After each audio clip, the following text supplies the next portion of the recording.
Okay, go. Hi, my name is Caitlin Schneider, and I'd like to start my speech off with a short video.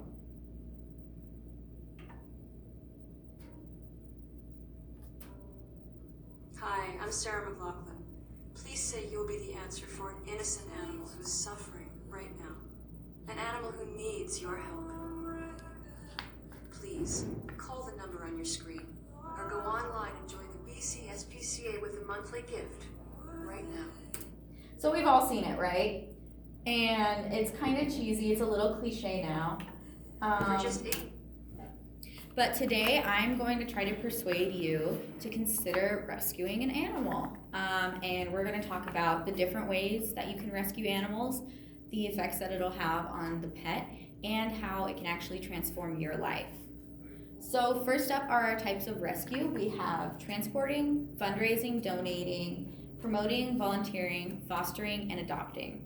So the first ones on our list are very minimal commitment. You still have to be involved, but it's not a huge time or money commitment. So with transporting, all you would need is a vehicle and cages or kennels to keep in your car, as well as like blankets and toys for when you're driving animals back and forth. Very little human interaction, just getting animals where they need to go. And then fundraising, there are so many ways to do this, countless ideas that you can have. You can start a car wash, a fun run, anything that you think will help your local shelter or rescue. The same thing goes with donating.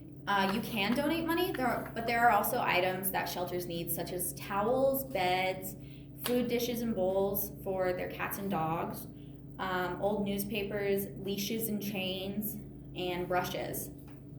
So that's another great way you could go about, because everyone has things like that around their house, like old towels that need to be thrown away. Instead of throwing them away, consider donating them. Promoting is also fairly easy. Basically, you would have to make a trip down to the shelter and figure out their mission and what they're doing to help get their name out there and get the names of their animals that they're trying to help out there. So there are things you can do, like taking pictures and posting on social media, putting out flyers. There are lots of different ways to promote. And then volunteering has a little more effort. Usually you'll be put to like a set schedule if you're volunteering, like maybe once or twice a week. So that does require a little more commitment than the above stated ways of rescuing.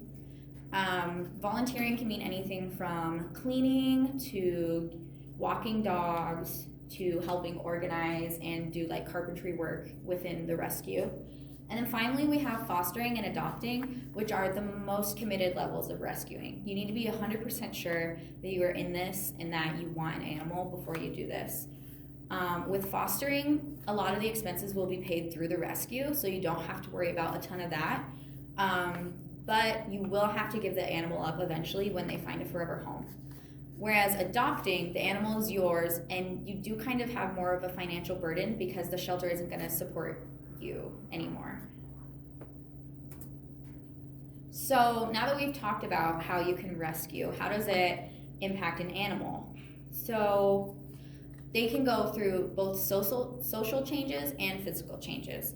The physical changes they might go through include like reduced scarring if the animal was abused, and regrowth of hair in places that it might have fallen off before, getting to an ideal and healthy weight, and just generally healing. Like if they had to have surgeries before getting into a home, they tend to heal up and start improving physically.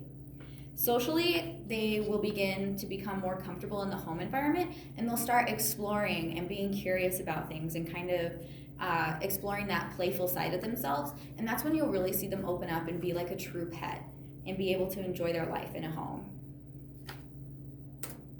So these are some photos that I found on a rescue page.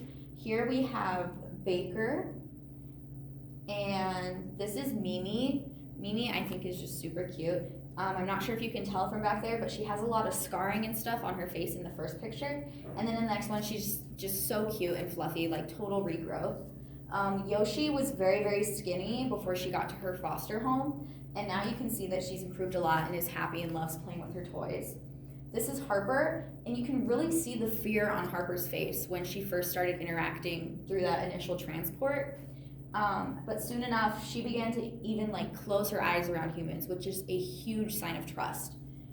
This is Bodhi. I think you can always see that longing in his eyes, how he like wants to be loved. And then it's kind of cut off, but he's got a huge grin in this last picture. And this up here is Rosie. She's super cute. She was kind of skinny and pale beforehand and had some redness and like she was suffering from allergies possibly. And now that she's in her forever home, she's so happy, loves playing, and just overall being a dog. So not only are there effects for the animals when a rescue happens, but it can also affect the people that are rescuing them. I found that people are less likely to develop depression and anxiety when they have pets in their home. And this is partially because interacting with animals elevates the brain's levels of dopamine and serotonin, which makes people feel calm and happy and relaxed. Psychology Today said that practicing love and generosity towards homeless animals actually fosters the well-being inside of all people by getting to practice kindness, compassion, and mercy, really. There are also physical health benefits, believe it or not, to adopting an animal. 97% of doctors say that dog ownership has health benefits for the people as well. Heart disease, people with heart disease live longer if they have pets in the home. Because you have this routine and you're staying active, getting out, walking your dogs. People 65 years and older make 30% less trips to the doctor if they own pets rather than people that don't. People that have borderline hypertension, in a study it was found that after they adopted an animal, within 5 months their blood pressure lowered substantially to like a significantly healthy rate.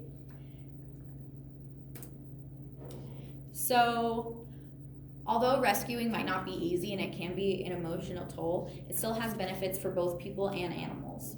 Today we discussed the different ways you can get involved in rescuing, from little commitment to like bringing a new animal into your home, while also transforming a pet's life and your own by finding your new best friend. Thank you.